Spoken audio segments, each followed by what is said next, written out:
Hey, vinyl community, it's David Michael here. I'm kind of out of it today. I was up until about 4:30 DJing, and I did the HMV video as soon as I got home from DJing. And I rewatched that this morning, and I look like I was up till 4:30 DJing. So I've never done one of these before. So as tired as I am, I'm going to try to mumble and stumble my way through it, and maybe take my time and enunciate today. But this is a response video. I've never done one of those, like I said. A person I follow and I'm friends with on Facebook, Craig, I'll put a link down below to his channel, but it's Craig Vinyl.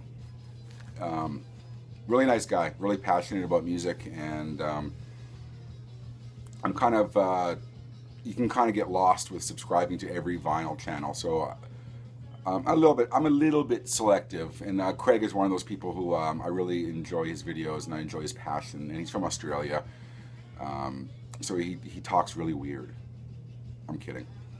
I've had a lot of expat Australians work for me at record stores.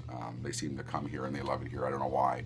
Come here, live in the cold versus living in Australia. Go figure. Anyways, Craig posted a video. It was a thrift store rant video where he was venting frustration about the lack of vinyl finds at thrift stores. Was it worth his while? And he seemed a bit suspicious of what was going on at the thrift stores in his area. So I commented, man, I would love to do a comment or a reply video or a response video. As you know, I spend so much time at the thrift stores, a lot less than I have in the past. But still, as you can tell by my videos, I do spend quite a bit of time at thrift stores. So I'm going to try to address what Craig was talking about in terms of my own personal experiences. And if you get something out of it, or if Craig gets something out of it, then the better for it. So, by the way, as I always say, cheers everyone. And trust me, I need the coffee today. That was a really crazy DJ gig last night. Okay, so Craig lives in Australia, and from what I gather, well, it doesn't seem like it's an incredibly remote area. I think, Craig, if I'm wrong, I'm sorry. I seen your video a couple days ago, so I was trying to. I'm old. I'm trying to remember now. You live in an area of Australia. I think you said about 180,000 people, and it's quite a drive out for you to get to thrift store or stores. And obviously, I think that's part of your frustration, is that you have to travel to find nothing a lot of times. Whereas, I live in a city that's probably just over 1 million people now.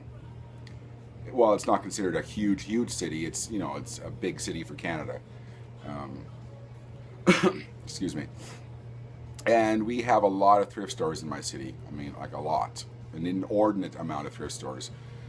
I used to have a job after my last record store. After I sold my last record store to my partners, I took a job with Canada Post, and my first job with them was a letter carrier, and then I moved on to this kind of weird job I won't even bother going into, that I had to drive around the city all day.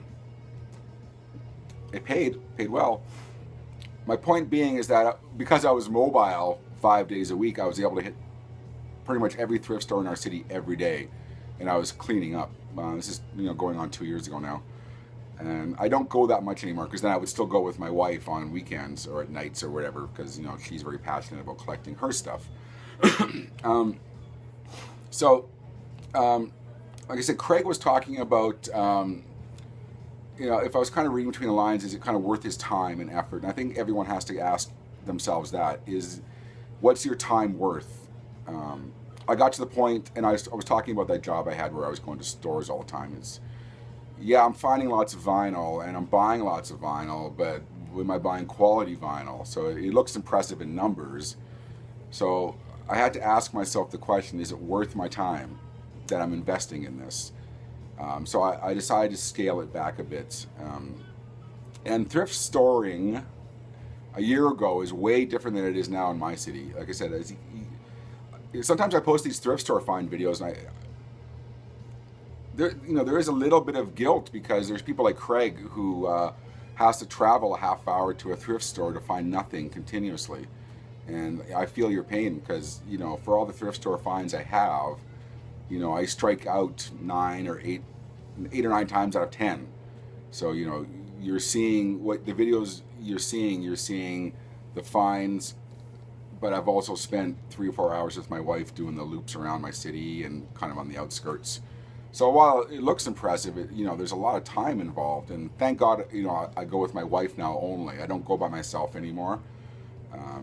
It's good to have my wife with me because A, we're best friends and we enjoy each other's company and we have fun doing it. And also I need that filter. She's that filter where, you know, she's kind of that ultimate, do I need this? And she'll tell me, yeah, or, you know you need that, or, you know, you're spending unnecessarily now. So that's the reason why I kind of stopped going by myself for the most part. So like I was saying,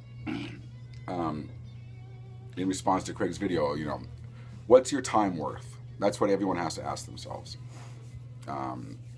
As far as thrift storing goes, you know, I would say, you know, I'm in the heavyweight division, you know, if you want to do in terms of boxing. You know, I'm pretty hardcore about it. Like I said, a lot less than I used to be. So what's your time worth? Are you getting anything out of it? Are you getting any pleasure? Because there's people who will go and they'll strike out, but they're still having a good time on the hunt. But if the hunt has become a job more than a hobby or a passion, you know, that's maybe the time you need to question whether it's worth your time. So, you know, gathering from what Craig is saying in his video, you know, it seems like, you know, it's something he's doing himself and he has to race off during lunch hour and, you know, and you're wasting your whole lunch hour on a drive and that's 99% positive you're gonna strike out. So to that extent, Craig, I know what you're talking about. Trust me, I do know. The difference is, you know, relating it to me is that, you know, I live all around thrift stores, so the time investment isn't as big as yours. And then, like I said, you know, like, is it turning into a job rather than a passion or a hobby or a love? If it is, maybe you want to scale it back. You know, because you got to add up, you know, do some basic economics. You know, what are you spending on gas? What's your time worth? What could you be doing instead of that? And ask yourself, well, could I buy that on Discogs and eBay? You know, add in the shipping, and is it kind of equating itself? Because if you go to thrift stores, you know, you're discovering lots of good stuff, but it's not necessarily stuff that you would normally buy at, let's say, at a proper used record store where you're paying regular prices. You know, part of the thrill of thrift stores is you're paying $1 or $2, and you can take a lot of chances. So, you know, and that's how I've kind of gotten into a lot of these kind of really weird genres of music that I wouldn't have previously. And the biggest thing I wanted to kind of discuss is Craig's assertion or his feeling that there's kind of some shenanigans going on at his thrift stores. And I can, like I said, I can speak for, and maybe this might set Craig's mind at ease a bit. I can tell you kind of what's going on in my city, and this is kind of based on fact. It's not feeling. It's kind of from talking to people of what's going on. So I'll give a couple examples. All thrift stores in my area, the pricing and what goes out is all relative to the person who's doing intake at the thrift store. So even though you could have the same thrift stores in parts of my city under the same name, the prices might be different. What someone might put in the collector case at one store will go out for $1 at another store. Excuse me. You can tell I was up all night, right? I'm going to give one example. There's one Goodwill in my city, and they have been known to be the best thrift store for vinyl for years. It's in a very heavily populated area. A lot of you know, well-to-do people in that area. So the thrift finds, not just for vinyl, for everything, but for thrift store for vinyl specifically, it was tremendous always. And then about a year ago, a lot of people were talking, and we were kind of going back and forth. But what's happened to this Goodwill? It's nothing, like it just dried up. It was a little too odd, you know. So a lot of us kind of put two and two together, and there was a new intake worker for their vinyl. This, I won't say his name because if he sees this video, which is doubtful, but I'm talking the truth here. Just saying, I'm not calling you out by name. We started seeing this guy at parking lot sales. He wouldn't sell at proper record store fair or record fairs because that would be a little too obvious that that's what he was doing. But we would see him at, I guess in the UK the equivalent would be car boot sales. We'd see him at parking lot sales and sales that antique malls would have in their parking lots. And he was selling all this incredible vinyl. Where is he getting this from? Yeah, okay. So, it doesn't take a genius to kind of figure out that he was getting a lot of this vinyl for himself, and he was selling it out of the back of his car, so to speak.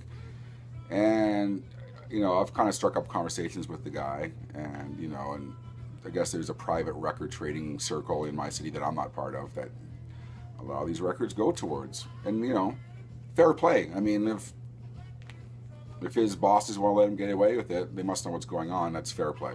I'm not outraged about it. It's what it is. Combined with that, this might answer another question Craig had about what's kind of going on in the back scenes, is that Goodwill and a few other Goodwills in my city, they're intentionally holding back the good vinyl. Whereas before it would go out daily, the valuable stuff would go in kind of behind the counter in their collector case, and it would go for a premium price for what Goodwill or a thrift store would put it at. Sometimes $3 to $5, and for really good stuff like the Beatles and Pink Floyd, it'd be a tenner. Never more than that, but that's so. What they're doing now is they're holding the vinyl back, and they're saving it for a once or twice a year record fair of their own. And they just had one at that Goodwill where I was telling you about with that guy's. So that particular Goodwill, you got the guy kind of holding back vinyl for himself, and then they're also holding whatever scraps he doesn't want, they're holding back for these once or twice a year record fairs of their own at a Goodwill. And they just had one. And it pissed a lot of people off because a lot of these people like me were going there once or twice a week, finding nothing, wasting our time, and to only find out that they're holding their vinyl back now for these sales and pricing it at record fair prices. So, which is a horrible business decision if you think about it, because that vinyl money that they were seeing every day, they're only seeing now once a year, twice a year. And for a thrift store, when you come in, generally speaking, yes, you might go right for the vinyl section if that's what you're buying, but there's a lot of spin-off sales. So they're losing, I might go in for a vinyl and I might see, there's an amp, there's a record player. There's an old band shirt I want. So they're getting a lot of add-on sales.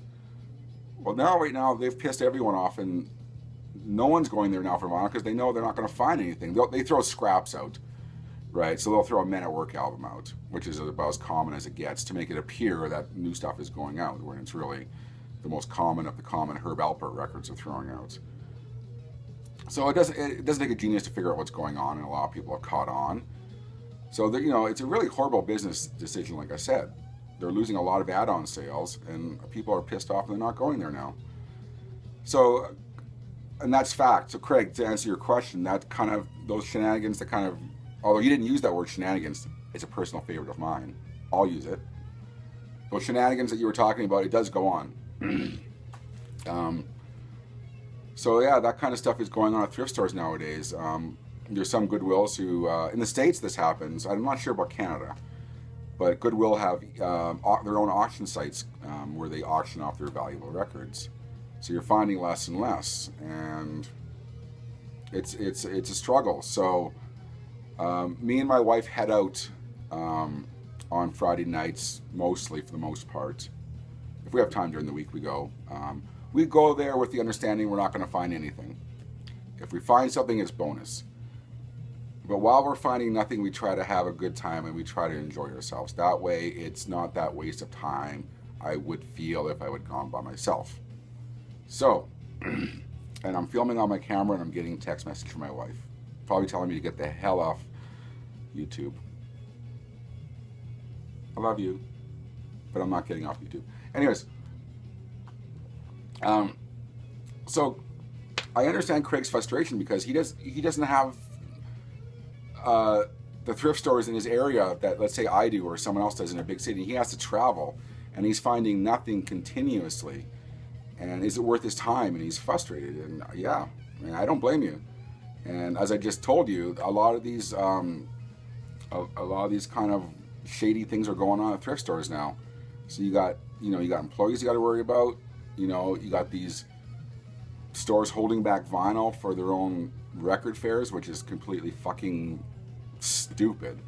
I won't take part of them. I don't care what they got there. I ain't feeding into that.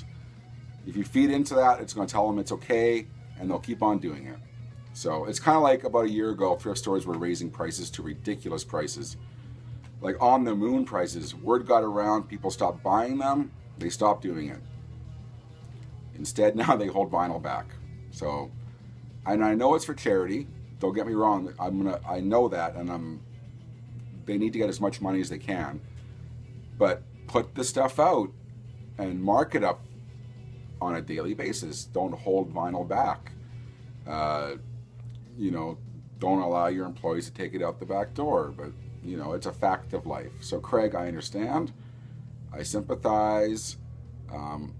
Like I said, for all the finds I have, you don't see the 9 out of 10 stores that I struck out at.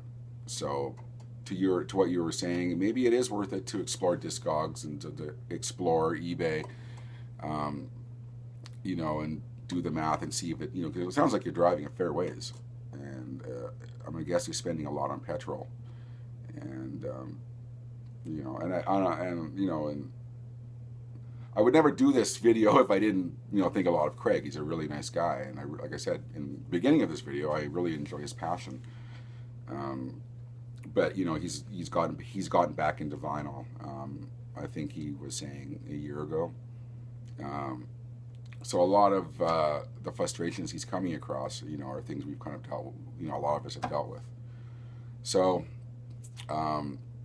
thrift store frustration. Yeah, I mean, we all feel it, and you're either one way or another. You can't be bothered, you hate it. A lot of people they comment on my videos how they hate it and they won't spend their time doing it, and fine. I mean, that's your prerogative, and that's great. I do choose to do it.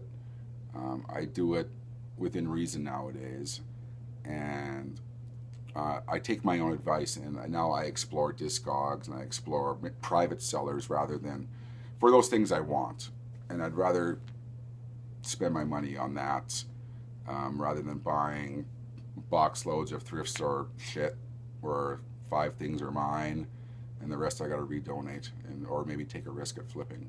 So anyways, I'm going to kind of wrap this up right away, and that's my take on thrift stores, and God knows I've spent my time there. So like I said, I always seem to repeat myself in videos. It's a common thread in my life. I repeat myself. I apologize for trying to make the same point a dozen times. I have found a way to enjoy going to thrift stores, and that's spending time with my wife. If I didn't have that element, I probably wouldn't be doing it anymore. Like I said, it wasn't worth my time anymore. Now knowing what's going on in the inner workings of thrift stores, it's kind of, if you're doing this solo and wondering if it's worth your time, now that you know what's going on, it's,